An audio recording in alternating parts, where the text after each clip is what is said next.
If Tony knows, everybody knows!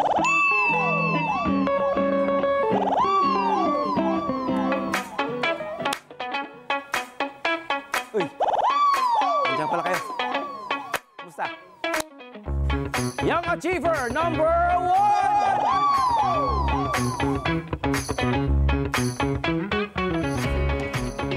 Ang pinakabatang nakaakyat sa summit ng Mount Everest ay si Jordan Romero.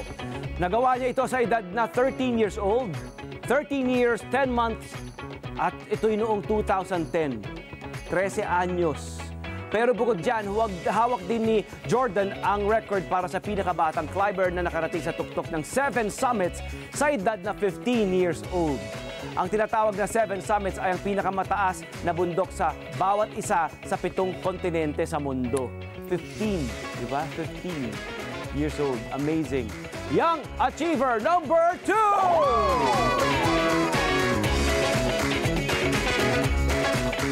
Okay. Ang pinakabatang babae naman na nakarating sa tuktok ng Mount Everest ay si Purna Malavath noong 2014. Noong panahon na yon, siya ay 13 years old at 11 months.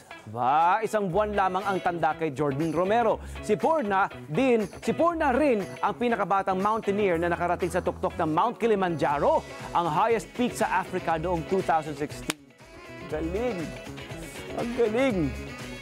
Yung mga magulang nito, di ba? I'm sure talaga namang super proud, no? Nakakatuwa. Young Achiever number 3!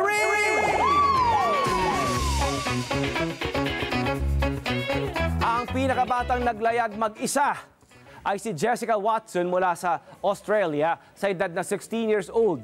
Noong 2010, non-stop na naglayag sa loob ng 210 days si Jessica para libutin ang mundo.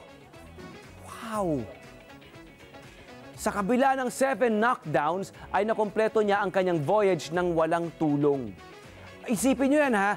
Siyempre, elements, kalaban mo rin, katunggali mo yan, di ba? Ulan, bagyo, hindi ba malalakas na alon, siyempre, seasickness at lahat. Nagsulat si Jessica ng libro at gumawa pa nga ng documentary base sa kanyang naging karanasan.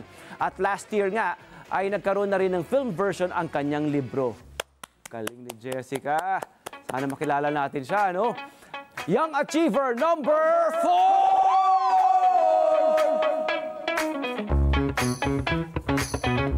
Sa edad na 18 years old, si Anshuman Jingran mula India ang pinakabatang open water swimmer to cross the North Channel. Ang North Channel ay ang strait, S-T-R-A-I-T, na nagkokonekta sa Ireland at Scotland.